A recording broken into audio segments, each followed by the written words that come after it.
دفعہ کا ذکر ہے کہ ایک گاؤں میں ایک دھوبی رہتا تھا۔ کپڑوں کی دھلائی کے ساتھ ساتھ اس کو آسمان کو بہت قریب سے دیکھنے کا بہت شوق تھا۔ وہ اور اس کی بیوی روز دھوبی گھاٹ پر کپڑے دھونے جاتے تھے۔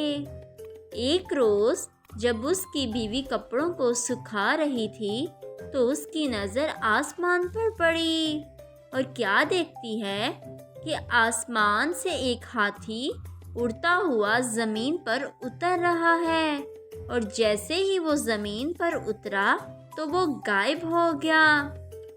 2-3 دن روز وہ یوں ہی ہاتھی کو زمین پر اترتا دیکھتی رہی۔ ایک رات اس نے یہ ساری کہانی دھوبی کو بتائی۔ دھوبی پہلے تو بہت حیران ہوا، مگر پھر فیصلہ کیا کہ کل وہ اس ہاتھی پر نظر رکھے گا کہ کیا ہاتھی زمین پر اترتا ہے اور کیا پھر وہ غائب ہو جاتا ہے۔ آخر ایسا کیا ہے؟ اگلے دن دونوں شدت سے اس کا انتظار کرنے لگے اور آسمان پر بار بار نظر دوڑانے لگے۔ آخر انتظار کا وقت ختم ہوا اور ان کو آسمان سے ہاتھی زمین پر اترتا نظر آ گیا۔ دونوں اس کے پیچھے چل پڑے۔ ہاتھی گنے کے کھیتوں میں گھس گیا اور خوب پیٹ بھر کر گنے کھانے لگا۔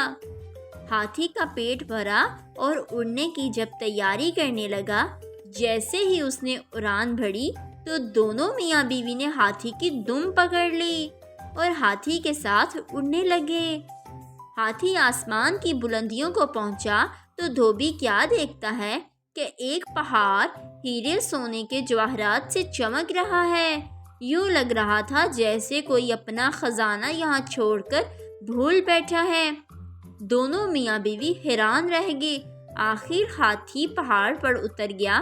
دونوں میاں بیوی بھاگ کر سونے پر ٹوٹ پڑے اور زیادہ سے زیادہ سونا اکٹھا کرنے کی کوشش کرنے لگے۔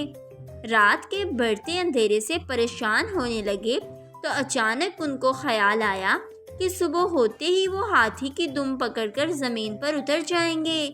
آخرکار صبح ہوئی اور ویسا ہی کیا جو انہوں نے ساری رات سوچتے گزاری۔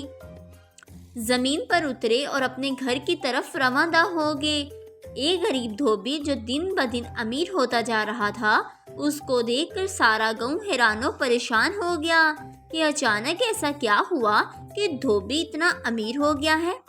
گاؤں کے لوگ دھوبی کے پاس آئے اور اس کے یوں اچانک امیر ہونے کا راز پوچھنے لگے۔ دھوبی پہلے ان کو کچھ نہ بتاتا۔ ایک دن دھوبی کسی کام سے شہر چلا گیا۔ اس بات کا فائدہ اٹھاتے ہوئے ان کی ہمسائی دھوبن کے پاس آئی اور باتوں باتوں میں خزانے کا راز اگلوا لیا۔ رات کو جب دھوبی واپس آیا، دھوبی نے سارا ماجرا بتایا۔ دھوبی کو اس حرکت پر بہت غصہ آیا، مگر اب بات ہاتھ سے نکل چکی تھی۔ صبح سارا گاؤں دھوبی سے مدد مانگنے آ گیا کہ ایک دن کے ساتھ کھیتوں میں چلے اور ہاتھی کے ساتھ خزانے تک پہنچنے میں ان کی مدد کرے۔ یہ سب سننے کے بعد دھوبی کے دل میں لالچ پیدا ہو گئی کہ وہ ان کے ساتھ جا کر اور خزانہ اکٹھا کر کے لائے گا۔ یہ سوچ کر وہ ان کے ساتھ جانے کے لیے راضی ہو گیا۔ اگلی صبح سارے گاؤں والے کھیتوں کو نکل گئے اور آنکھیں آسمان پر جمائے بیٹھے تھے۔ ہاتھی زمین پر اترا اور گنے کھانے لگا۔ سب گاؤں والے اس طاق میں بیٹھے تھے کہ جیسے ہاتھی گنے کھا کر فارغ ہوگا، وہ سب اس کی دم پکڑ کر اس خزانے تک پہنچ جائیں گے۔ جیسے ہی ہاتھی اڑنے لگا، سب نے اس کی دم پکڑ لی۔ دھوبی سب سے آگے اس کی دم پکڑے تھا اور یوں اس کے پیچھے ایک لمبی قطار میں پورا گاؤں ایک دوسرے کو پکڑے ہاتھی کے ساتھ اڑے چلے جا رہے تھے۔ سب گاؤں والے آپس میں باتیں کرنے لگے کہ وہاں اتنا خزانہ ہوگا کہ ہم سب لے کر آ سکیں گے۔ کسی نے کہا خود سے سوچنے سے اچھا ہے کہ ہم کیوں نہ دھوبی سے پوچھ لیں۔ ایک گاؤں والے نے پوچھا، دھوبی وہاں کتنا سونا ہے؟ دھوبی خزانے کی لالچ میں گاؤں والوں کے ساتھ چل دیا تھا۔ تبھی وہ اچانک بولا، دم کو چھوڑتے ہوئے، کہ اتنا زیادہ؟ یہ کہنے کی دیر تھی کہ سب زمین پر سر کے بل گر پڑے اور ہاتھی مزے سے آسمان میں اپنی اڑان بھرنے لگا اور گاؤں والوں کو ان کی لالچ کی سزا مل گئی۔ تو اس کہانی سے ہمیں سبق ملتا ہے کہ کبھی بھی لالچ نہیں کرنی چاہیے۔ Keep watching Chintu TV. Like, share and subscribe our channel.